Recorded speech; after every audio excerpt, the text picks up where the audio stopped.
Hi, Dr. Clay. Hey, Dr. Bonnie, how are you?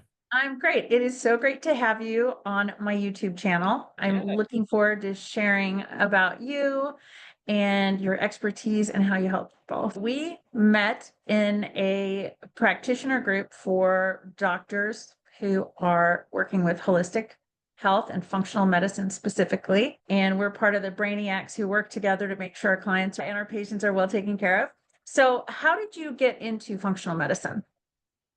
That is a great question. And like many other practitioners, I feel like I have a personal story with functional medicine. A little bit of background on me is that I'm a chiropractor, like you are. And during chiropractic school, I experienced a string of events that were the most stressful things that have ever happened to me. Some were personal and some were professional in school. But essentially, my body couldn't handle all of that stress, and it really started breaking down to the point that I wasn't sure if I could even really follow through and eventually become a chiropractor. I was going to several different doctors, specialists, being kind of thrown around like we do in America. And no one could give me any answers until I finally found a rheumatologist that was practicing functional medicine.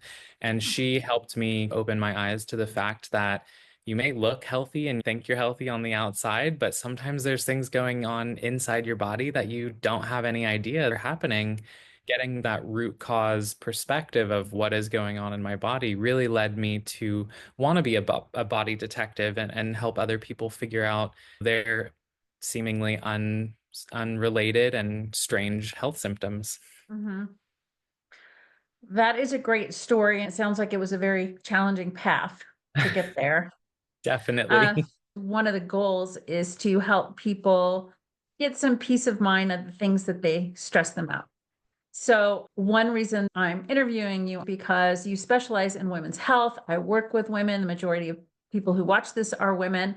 What got you into the women's health aspect of it? Yeah, I think it really started from a young age. I've always been a mama's boy, and I just view the female body and the female person as such this like amazing capabilities of growing humans. And there's a lot of things that go into being a woman and being female that are different than men, right? Something that people hear nowadays is that women are not little men or small men, and that is just fundamentally true.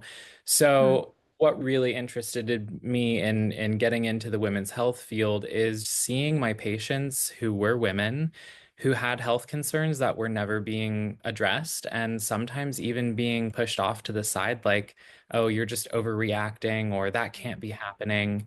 And I thought it was so sad that we have this entire gender who makes up about 50% of the population who is Mhm. not having their health concerns fully addressed. And so that was what really drove me to want to offer better and more accessible care for people of the female gender. Mhm. And what would you say is at least one loving thing that they can do for themselves every day?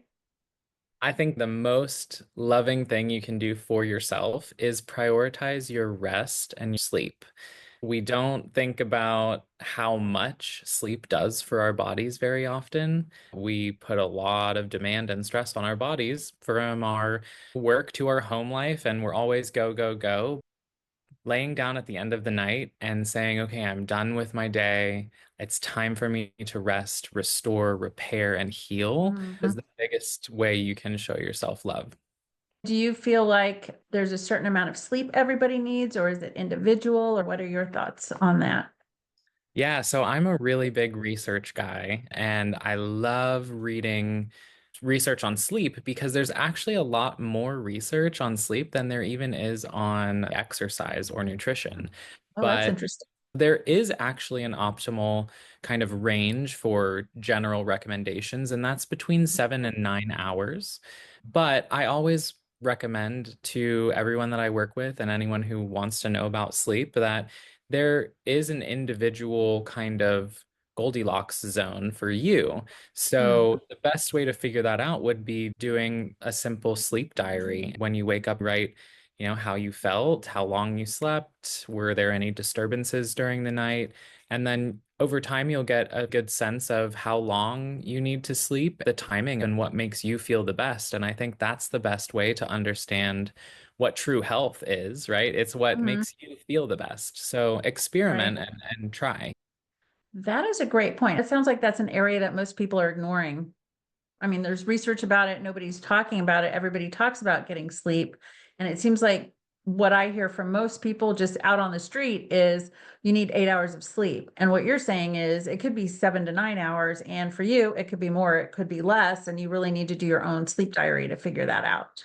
100%. And another Okay. thing I would add to that is a lot of people think that they can function optimally on 4, 5 hours of sleep. Mhm. And in the research, that just is showing to not be true. Once you start getting that appropriate amount of sleep for yourself, you'll start realizing, like, oh my gosh, I was really running on empty. Now, one area of people that I work with is people who meditate quite a bit. What they've said is that they don't actually need more hours of sleep. Do you know anything about the research with meditation and how that actually replaces sleep in some ways? Have you Yeah, investigated that? I Mhm. haven't done anything specific with certain types of meditation because there's a wide range, right? Yeah. We do know that there are certain exercises called non-sleep deep rest exercises. You could Mhm. think of that as maybe you've heard of a yoga nidra before, Mhm. or, What is just that for anybody who's watching and they don't know what a yoga nidra is? Could you explain? yeah, yoga nidra is the best form of yoga, I would say, because you get to lay down, relax. It's kind of this sleeping meditation, actually. So it's guided in a sense that there's someone talking and kind of bringing you on a journey through the healing portion of sleep, but you don't actually have to take 8 hours of rest. You can do it in a 20 or 30-minute time span. If you can get into that emotional and mental state of resting Mhm. meditation, that probably makes up for some of the lost sleep if you're only getting 4 or 5 hours a day. Gotcha. Okay. That is very interesting. Do you think there are other areas people should take action on that they are ignoring besides the sleep aspect of it, life?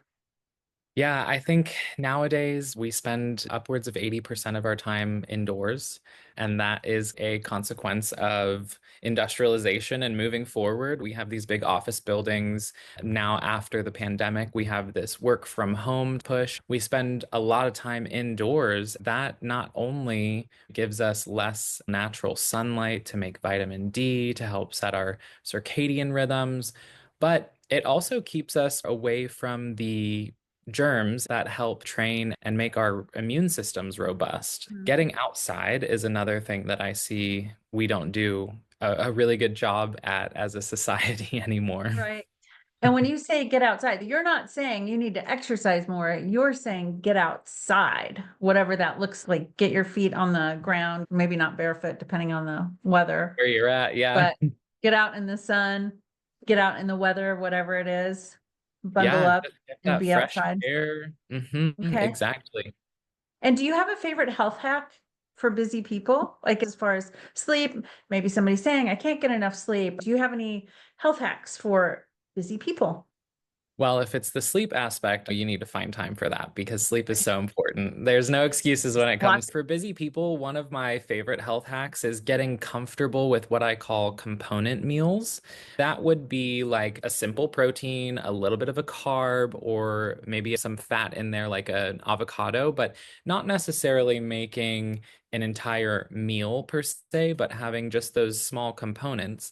And the reason why that is a health hack is because it saves a lot of time. And you don't have to worry about having all of the ingredients to make X, Y, or Z meal. You just know, all right, I've got some protein, maybe it's an animal protein. I've got some carbs or some other filler, which might be like rice or Mhm. lettuce. And then you have a Mhm. fat, which is your condiment because fat makes Everything tasty. That is so true. That is a great tip. So it's just to have these small components, make sure you have a protein, a healthy fat, and some kind of carbohydrate. Is that what you said?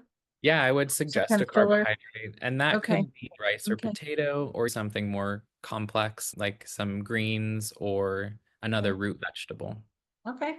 Nice, nice. And I And think then there's what? a trend going around called girl dinner on social media, Oh, really? and that's kind of the direction you want to go in. What is a girl dinner? I've never heard of that. Think about like a mini personal charcuterie board. So it's got some Okay. sliced deli meats, some cheese, some nuts. Okay. So that's kind of a component dinner. Okay. Obviously, we'd want to add maybe a little bit more vegetables in there. Hmm. Right.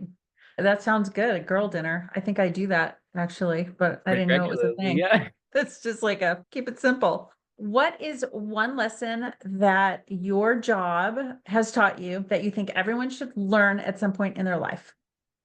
This is great. So I think this is one that was really kind of difficult for me to learn. Mhm. But being a small business owner, it's difficult. You are wearing many different hats inside the business. You have to make sure it runs, you have to market it, you have to provide the treatment. Um, but that's not really what we want to take away from this, right? Being a small business owner is difficult, but so is working for someone that you don't align with or working for a company that doesn't care about you. I think the biggest thing that learning from my business has taught me is that you always have to strive to be doing something that feels aligned with your purpose and also make sure that you are heard and you are an actual component of the system that you work in and not just a replaceable part. So it Mm-hmm. can be difficult to realize that your job is not the place you want to be, and it can be scary, but I think long-term longevity, mental health, physical health, all kinds of our health, you got to Hmm. be somewhere that makes you happy and you feel okay going to every day because we do spend a lot of our time at our jobs. That is so true. And for people who aren't working, what is something that you would tell them as far as something that might help them as being a challenge? Yeah, if you aren't working for whatever reason, I would say find something that brings you joy and that Mhm. can also be contributing to someone else's life, not just your own little circle of influence. And that could be simply volunteering at a library, you know? Mhm. So kind of getting out of wherever you're working from, if you can, and do something helpful. Okay. What is the biggest challenge you see people face in regards to health? I think the biggest challenge most people face is something they don't even realize they're facing. It's Okay. simply that there's so much information out there that we are bombarded with all day long about health. How do we determine what is truth and what is just a passing trend that someone got paid for to say? I would love to say just do your own research, but unfortunately, when you go out there and look, sometimes you find conflicting advice. So I think what you really should do is like yourself and myself, who are really interested in educating the public about what real natural health is about and not focusing on all these trends or gadgets or biohacking that is sometimes out of reach for a lot of people and doesn't necessarily help in every situation. Mhm. So, what are three books that you would recommend to my audience and why? Well, I can tell you two books off the top of my head, and I can definitely get back to you with a third one soon. Okay. My favorite book that I think anyone should read is called The Healer Within by, I think it's Robert Yankee, but I'll double check that name for you. This book is a very simple, under 200 pages introductory book into Qigong, which is an energy medicine technique from China. It's all about activating the healer within your own body and not relying on medications or surgeries or supplements. And it makes it very accessible to all different levels of ability. It talks about people who are paralyzed from the neck down all the way to elite athletes, and it's accessible to everyone. Mhm. It walks you through that. I love Mhm. that aspect. The next one is called The Book of Joy. It's actually written by the Dalai Lama and Archbishop Desmond Tutu. These are two people who have suffered a lot in their lives. Seems interesting that they would write a book about joy, But it Mhm. really is a beautiful story about how you are not your circumstances and how to cultivate joy in your life, even in the face of adversity or things that have happened to you that are out of your control. And Mhm. I think that everyone needs a little bit more joy in their life, some encouragement and help to find that joy because it really is all around us.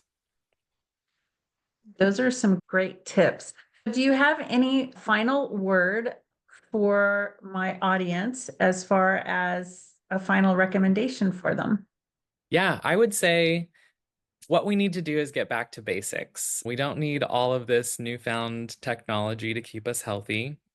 Sleep well, eat well, drink enough water, and get outside and be in nature because those things are really fundamental to health and being a human. And the farther we get away from those, the more complicated health becomes. So get back to basics, take care of yourself intuitively the way that you know, and everything should really be okay. Where can people find you? Where can they find out more about you? Yeah, so all of my social media, Facebook, Instagram, YouTube, those are all going to be at Conduit Holistic Health. And the website, I made it a little bit easier for everyone. It's ConduitHH.com. Well, thank you so much, Dr. Clay. This has been very informative and very interesting, and I know it's going to touch a lot of people. Yeah, thank you so much for having me on. I really love getting to connect with new people and bringing education out there to people who need it. I really appreciate you inviting me and your time, and I hope this was helpful for everyone watching. Thank you. Bye.